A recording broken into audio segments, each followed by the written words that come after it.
Hey guys, it's your girl Kara here again, and it's been a while since I've done one of these videos, but I've been debating on this since Saturday night, and I finally came to the decision today that I just had to make this video.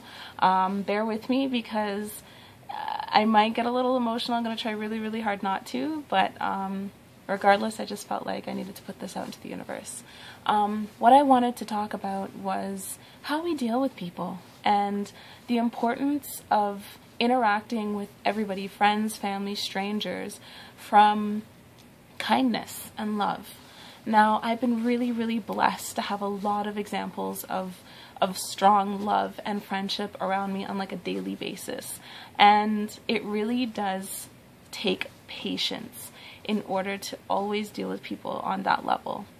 But it's really important that we exercise that, because how we treat people is part of our legacy. And you want to be remembered as someone who was always kind to people and that people always saw as a positive contribution to their life, not the negative, right? And even with strangers, like, it could be a split-second interaction that could cause a ripple into their life that you don't even realize.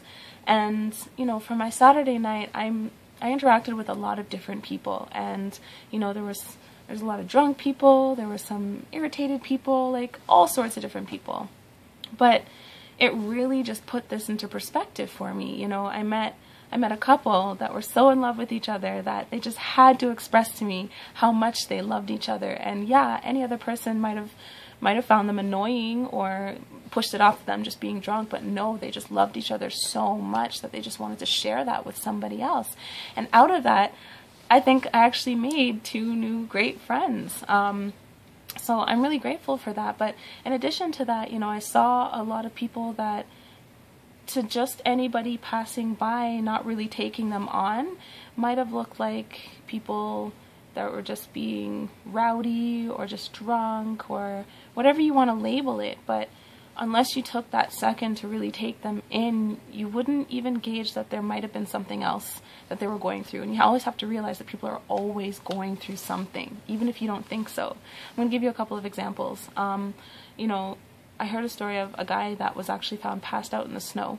And I found this out because one of my friends was the one that picked him up and put him inside, asked one of the food vendors if he could go inside of his truck until, you know, his friends came and got him or something, because otherwise he would have just ended up lying there in the snow, maybe catch hypothermia or something like that. But, you know, when my friend asked him, like, what he was doing there, he's like, oh, well, they wouldn't let me in and my friends are inside. And I'm just thinking to myself, I'm like, those aren't your friends.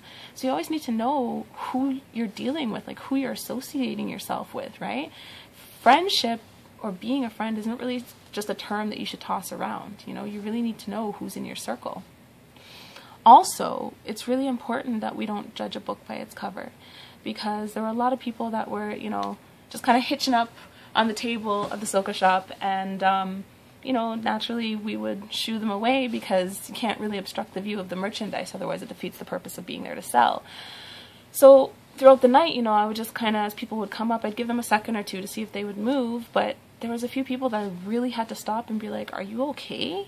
There was one guy who was just standing there, and I had to ask him like 3 times what was going on, because he was a little bit drunk, but not to the point of how he was acting. And turns out that he just got a phone call that his dad died.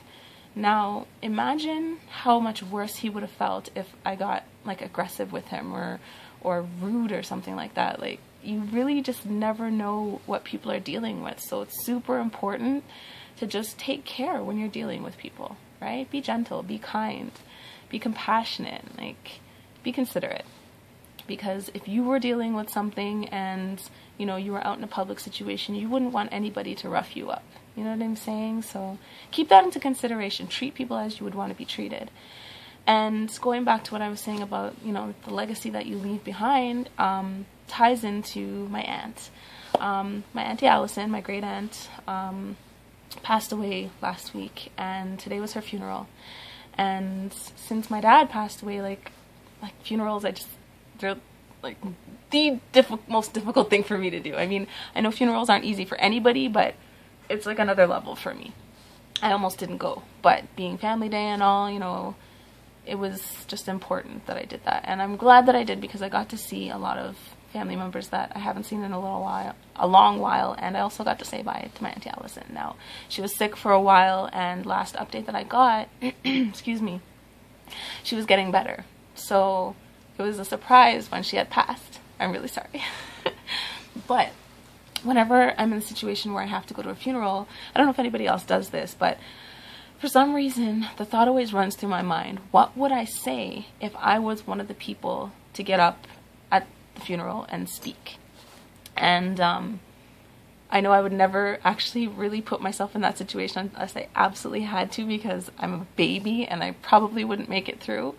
But I thought if I had to go up and speak at my auntie's funeral today, I would have said that, you know, she was one of my most loved family members that I never really got to see or speak to very much, but whenever I did, it was like nothing, you know. It was, all the love was there. It was almost as if the X amount of time didn't even pass, you know. Like, I knew that she loved me, and she loved me a lot, and that was one of the strongest memories that I have of her, is that she was always so happy to see me, and, you know, always so concerned about how I was doing and whatnot. So afterwards, when I went to talk to my Uncle Trevor, it blew my mind when I, you know, said hi to him, gave him a hug, and he held me so tightly. And he said to me, the first thing that he said to me was that, you know, your Auntie Allison really loved you a lot. And she didn't get to see you very often, but she really, really loved you. Sorry. And it just really made me think about the fact that it's really important that we take every chance that we get to interact with people out of love and kindness, because if something were to happen to you tomorrow and you didn't get that opportunity to deliver that message, you know, how would they feel? How would you feel knowing that, you know, you never got the chance to say goodbye, but they didn't know how you really felt? So it made me really happy knowing that Auntie Allison's feelings towards me were always very clearly expressed. So, and I want my legacy to be the same. I want to make sure that if something were to happen to me tomorrow, that everybody that I care about knows exactly how much I care about them. And there's no question of my intentions or my heart. So I encourage all of you, be it friend, family, foe, stranger, to just act out of kindness and be patient with people, right? Very, very important. And if you didn't see the importance of it before, I really hope that you do now. I'm sorry for being such a baby, but I just had to get that out of my system. So I'm sorry for the 8-minute rant, and I hope you guys take something from this, okay? Have a blessed night. Bye.